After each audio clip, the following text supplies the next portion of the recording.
finalizó la CADE 2023, uno de los eventos o el evento empresarial más importante del año que se realiza en nuestro país. Ya ha convocado en esta oportunidad a representantes no solo del sector privado, sino también del mismo gobierno. Hoy cerró incluso con palabras del ministro de Economía y Finanzas, del presidente del Banco Central de Reserva. Este evento se realizó en Cusco y vamos a analizar lo bueno y lo malo también que hemos escuchado durante las diferentes exposiciones con el exministro de Economía, Alonso Segura. Bienvenido, gracias por acompañarnos. Gracias por la invitación, Maritza.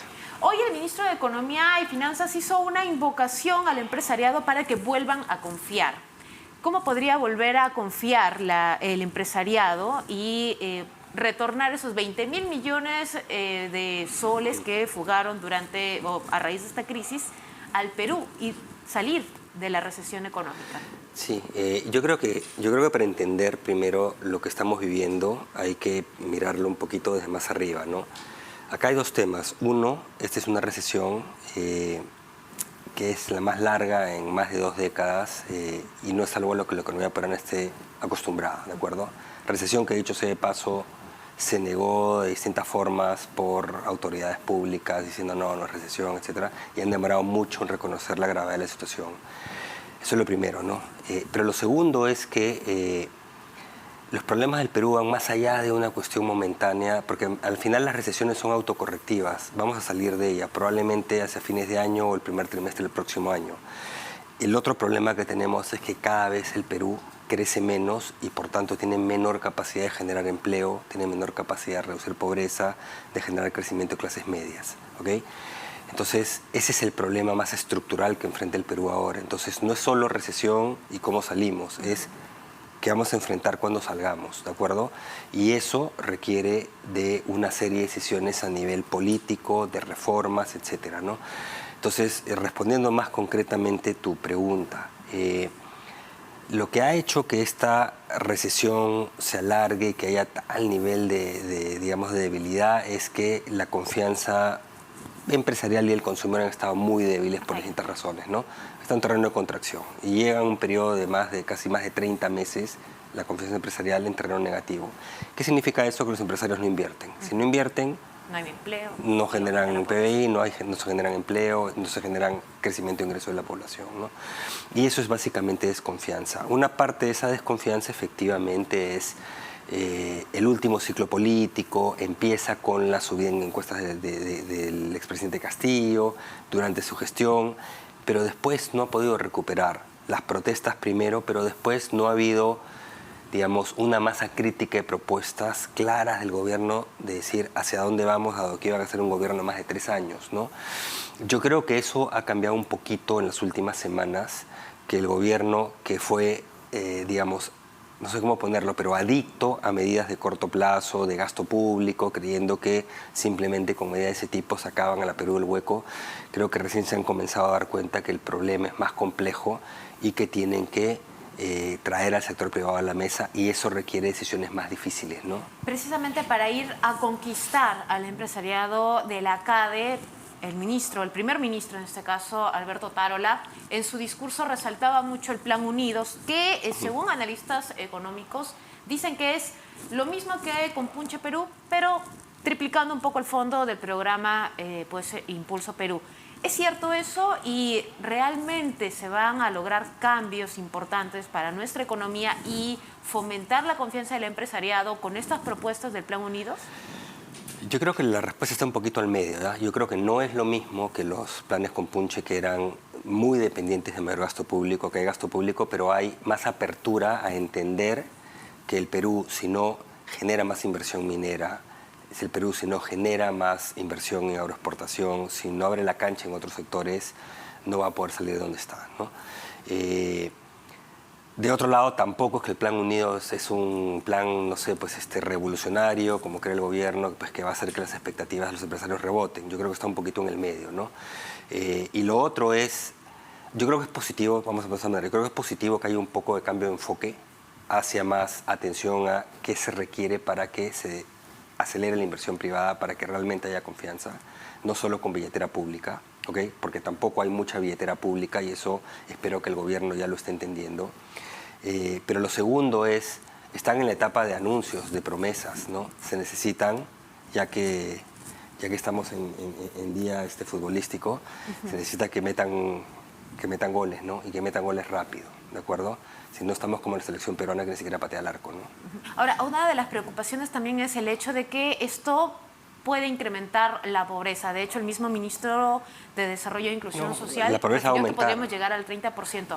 Pero, curiosamente, sobre la pobreza, hoy el presidente del Banco Central de Reserva, Julio Velarde, ha referido que estamos o podríamos con un leve crecimiento, digamos, recuperar lo que hemos retrocedido en cuanto al índice de pobreza. ¿Será cierto eso? Sí, hay dos caras a una moneda, ¿ya? Y eso siempre lo supimos.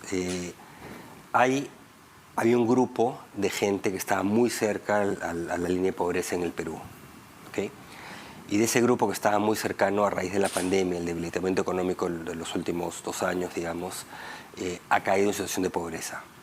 Entonces, más allá de si es cierto que con no sé cuántos soles diarios que dijo su analogía, etcétera, etcétera, se llegue, no sé si es tan sencillo como eso, pero digamos, sí, si el crecimiento se acelera, es posible que haya un porcentaje de este gran porcentaje de gente que es 7% en los últimos 3 años y que puede irse a 10, digamos, después de las cifras de este año, que una parte de eso regrese con una mejora modesta en crecimiento, ¿ok? Pero también es posible que si nos quedamos en este marasmo de salimos de la recesión, pero nos quedamos en crecimientos de 2%, la pobreza sigue aumentando porque esos 11 soles no van a aparecer, al contrario van a perder 5 soles y va a seguir gente entrando en pobreza, ¿no? La inflación evidentemente también afectó. Hay distintas maneras de medir pobreza, pero digamos, la pobreza monetaria es si tienes el poder adquisitivo para comprar la canasta básica para un hogar. Y evidentemente con la inflación que ha habido en los últimos, par de años, eso y la debilidad de ingresos por la debilidad económica ha hecho que gente caiga en pobreza. En la medida que la inflación ceda, cada vez los precios suban menos y los ingresos crezcan más rápido que la inflación, esa recuperación del poder de compra va a hacer que más gente salga de pobreza. Y si viene acompañado de más crecimiento, lo que va a hacer es que más gente va a tener mayor poder adquisitivo y va a poder salir, ¿no? Pero la aritmética de la pobreza no es tan sencilla como esto. Necesitamos más actividad económica, más inversión, más generación de puestos de trabajo, ¿no? Ahora, bien que el gobierno esté priorizando el sector minero, de nuevo hay mucho trámite innecesario en el Estado que se puede simplificar, pero no cualquier trámite tampoco. Hay que ser muy respetuosos de medio ambiente. De nuevo, no puedes exigir lo mismo para exploración que para explotación, por ejemplo, ¿no? De restos arqueológicos, tener cuidado de simplemente avasallar todo. O sea, hay que ser cuidadoso con cómo se hace, pero si hay espacio para mejora en cumplimiento de trámites y que no haya mucha dilación. Sobre todo porque el sector minero es amenazado siempre por los conflictos, sociales. Ahora, el ministro de Energía y Minas también ha referido que hay condiciones. Pero es el sector que te mueve la aguja, ¿no? Exacto, sí. Precisamente eso es lo que genera más